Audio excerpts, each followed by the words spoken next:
Hi there, I'm Andrea Koppel, and it's time for coffee, the podcast where you get to hear firsthand what the jobs and careers that interest you the most are really like.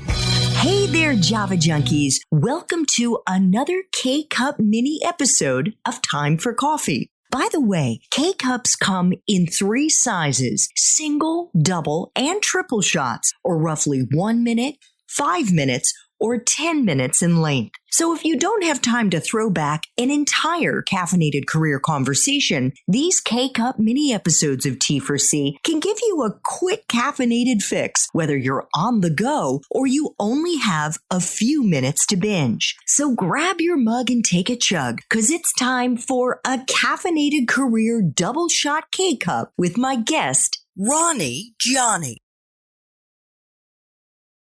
How long did it take you before you got that first internship? So actually, what you seeks you, and it mostly doesn't come in the form you expect it. So I was hustling at 11 p.m. at the bar when I was still a busboy at that time, and working myself to becoming a server. And I had met this gentleman who would come late at night with his wife from the city to their summer home or something like that out in the Hamptons, and always stop by to eat with us at the bar. And I always helped him get a table. I always helped him get seats, drinks, etc. And he took a liking to me, and I had no motive or anything within that. And within a month or two, he asked me, "Hey, so Ronnie, what are you doing with your life?" And I said, "Well, what do you mean? I'm working hard at the bar." He goes, "No, I mean outside of this." And I said, "Well, I'm actually going to school full time while doing this at Baruch College, and I'm looking to get an internship in finance right now. And it's so hard. I mean, I've even applied to unpaid internships and I can't get them." And he said, "Call me on Monday and speak to," her name was Janice, I'll never forget. And I called Janice and she said, "Hey, so your unpaid internship starts at Penn Plaza on June 15th, whatever year that was." And I was like, "What?" She goes, "Yeah, start on June 15th. Send me a copy of your ID." And that's how my unpaid internship started. Not the connections I made, not the people I was asking, none of that stuff.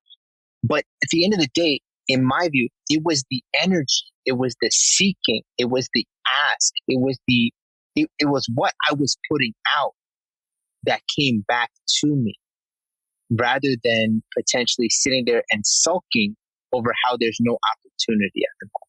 So we not only have Flushing Queens in common, Ronnie, we also have a deep belief in the power of positivity. I am 1,000% in your corner.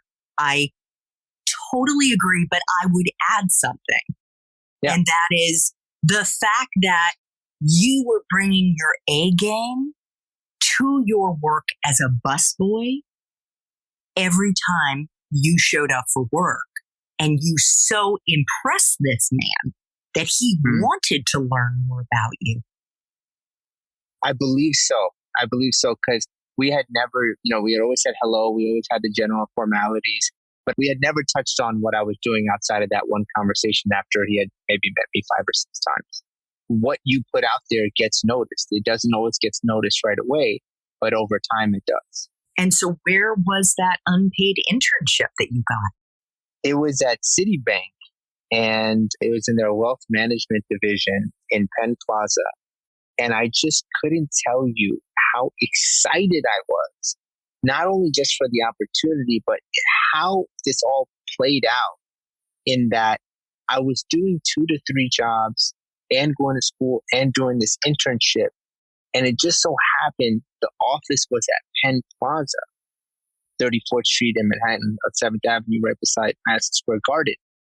And the location couldn't be better for me to keep up and keep that internship while also working the bar and also going to school and also being a bartender on the Long Island Railroad, because it was such a central location for me to go and pop in and do my internship and then also hop out to Baruch, hop out to the bar, and then literally go downstairs, hop on the train, take it to Jamaica Station, and work on Fridays on the Cannonball line where I served individuals going to their summer homes in the Hamptons every Friday for that summer that I did that. It like, I don't know how it all interconnected so well, but if that location wasn't where it was, there's no way I could have done all of it. I totally have chills. I mean, it's just incredible. Like, I just don't know. Like, I just kept going. I didn't think about what was really happening. I just kept going. And then it led to that housing finance agency internship program. And then that led to RBC. And I just started realizing the more I put myself out there, the more I work hard, the more I build relationships, the more I take those steps, take that action. Because like you said, that positivity is key, but that positivity without action, it doesn't have enough force to get you where you want to go. The key there is after that positivity, or with that positivity, is taking that action, taking those steps, even if it doesn't come in your favor all the time.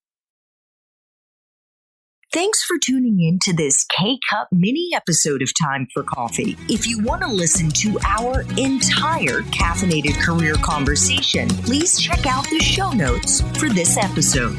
Thanks so much for listening to Time for Coffee, where the professionals in the jobs that most interest you always have time to grab coffee 24/7, no matter where you live. I have one quick favor to ask you. Remember to rate, review, and subscribe to Time for Coffee. Thanks so much.